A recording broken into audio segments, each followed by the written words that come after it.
So let's talk about journaling. I think it started with reading a Tim Ferriss book, Tribe of Mentors or Tools of Titans, one of those books, and he was talking about journaling. I'm like, okay, great. Great idea. Let me start. And I think I'm in journal number 15. I've been journaling now for 6-7 years. It is one thing I try as much as I can to do daily. And I have withdrawals if I don't do it, for a couple of days. And I'll tell you why I do it. And hopefully some of it will resonate with you. And I'd love to know why you journal as well. For me, it's now part of my morning routine, my self-care practice. A word which I didn't know about just until recently, self-care. I thought I'd never even say those words, right? So journaling, a couple of things. First, it allows me to just download all my thoughts into paper and get it out of my mind, So I'm very left brain, logical, rational, and overthinker. But somehow when I put it all to paper, it frees up my mind a little bit. It allows me to relax a little bit, So I free write and just talk about what's gone on during, the week, yesterday, the weekend, and I just put everything down, Second reason why I journal, it captures memories, We as human beings can't remember everything as much as we try. So for me, when I read my past journals and I look and I read about a certain memory, like my kids, certain things, when they're born or certain things we did together, it just brings back those emotions. So for me, it's a time capsule. It's a repository for all those beautiful memories that we have. So I try to document as much as I can and then put my emotions when I journal, because then when I read and I reflect on it, it just brings those emotions back. So it's a memory keeper, it's a time capsule, it's a repository of all the beautiful things that's happened to your life, and not so good things, because the not so good things present lessons. The third thing, the third reason why I journal is it reminds me to be grateful. I write, again, as much as possible about everything that I'm grateful for every day. I also then have a system where I write about what I've been grateful for the past week as well. In case I miss my daily check-in. So I also have a weekly thing that I do, but it puts me in a state of gratitude. And it's a beautiful way to start the day when you're feeling happy and grateful. Just then, you know how the law of vibration works and the law of attraction, beautiful things tend to happen to you when you start the day being grateful. So that's how I like to start my day. We're at fourth reason? We'll keep count, Andrew.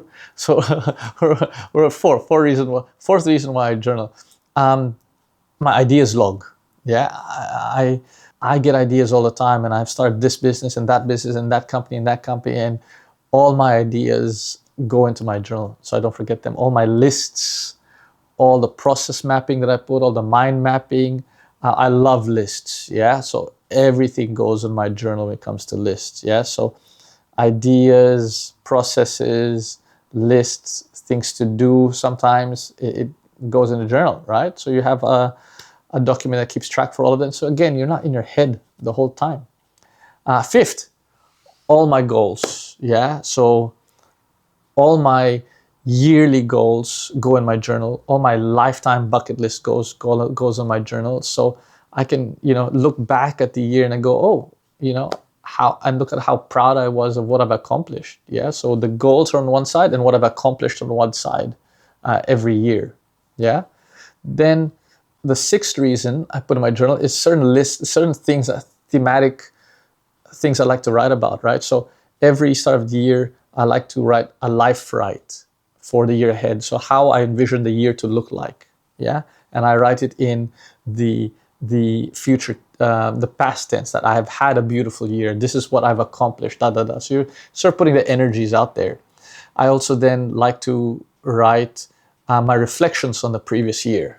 How how did the year go? Full of, was it full of ups and downs? What were the lessons that I've learned that year? What were things I'm grateful for? What were the beautiful experiences I've had, the people I've met, things I've even bought, stuff like that. So it's the life right for the year ahead, the reflections on the previous year. Then I have, let's say, things like my obituary letter. Yeah. So I write about how would I like to be perceived by other people when I die. What kind of person would I like to grow into, and what kind of impact would I have left on this world. I also write things like my 5-year letter to myself, right? So I've done a couple of those. So open this, or read this on a certain date, and it's like the younger version talking to the older version. I can look back and just reminisce and look how far I've come. And I think that's really, really important. We always look at how far we want to go, but we never look back and see how far we've actually come. So 5 years later, to myself, I write that. I've written that twice, and I've reflected on once, and it was a beautiful time when I read that. I also write what went wrong, yeah, because there is treasure in the trauma. There are, blessings in disguises all the time. So I try to write what went wrong, or what are the lessons I've learned through any relationship, unsuccessful relationship, or any unsuccessful project I've had. I try to reflect on those things quite a lot. Another reason I write is emotionally, I find it's a way for me to let go of certain things that I've been carrying inside, or certain feelings I've had that doesn't serve me anymore.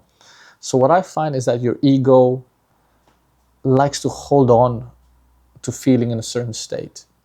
And it likes to hold on to this grudge or to this event in the past, because it likes to keep you in this certain spiral. Yeah. And that happens to me all the time. Yeah.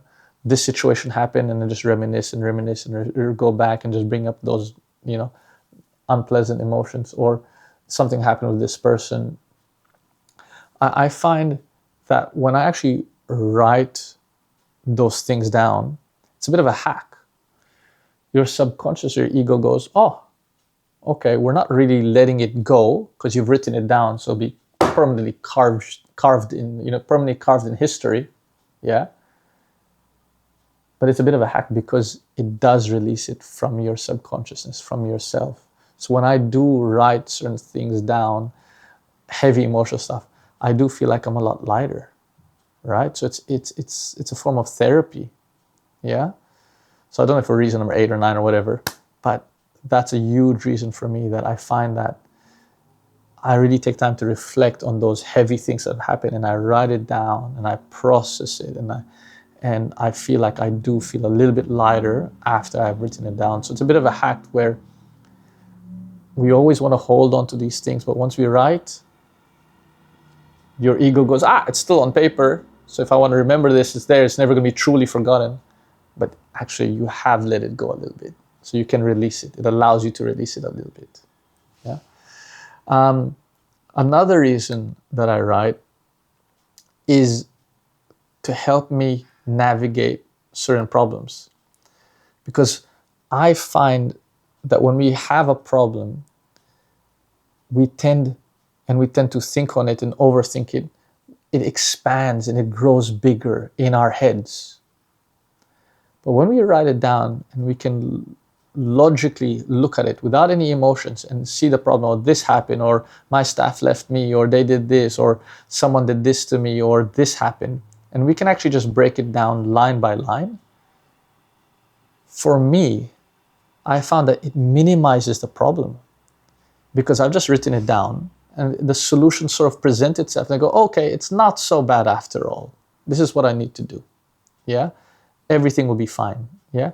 So for me, I found it's a way for me to minimize the problems, or it's a way for me to rationally go about thinking about certain situations that have happened, and it makes it seem not so bad. Yeah. Now, for those of you who haven't journaled before, The great part is there is no right or wrong. Okay? And start off small. Just write how your day went. Yeah? Or if you have a goal for tomorrow, or what you're grateful for. Yeah? And it can be as simple as the sun, the moon, the sky. Yeah, if that's what you're really grateful for. Yeah, or your kids, or the food you have on the table, or the country you live in, stuff like that. There's no right or wrong. It's you build it up over time. If I look at my first journals, it was just a brain dump of stuff, and then I sort of developed a pattern. Yeah, a really good book was The Artist's Way. That's what it was called, and she talks about her whole book is literally pretty much all about journaling, right? And how it can boost creativity as well, and all of that. Another reason why I journal is affirmations. Yeah, every morning I have a page where I rewrite the same affirmations over and over again. I used to have all these affirmations, and it used to go on and on and on, and I've sort of condensed it now with with 10, 12 really solid affirmations, which I can rewrite every day, so it's not too lengthy. But again, puts you in that state of mind, gives you that sense of confidence that puts you in a better frequency, a better vibration to start the day with. So again, another reason why I write is affirmations. For those of you who need a bit of encouragement, here's a challenge. I would encourage you to try writing every day for 7 days, as little as 3 lines in a journal.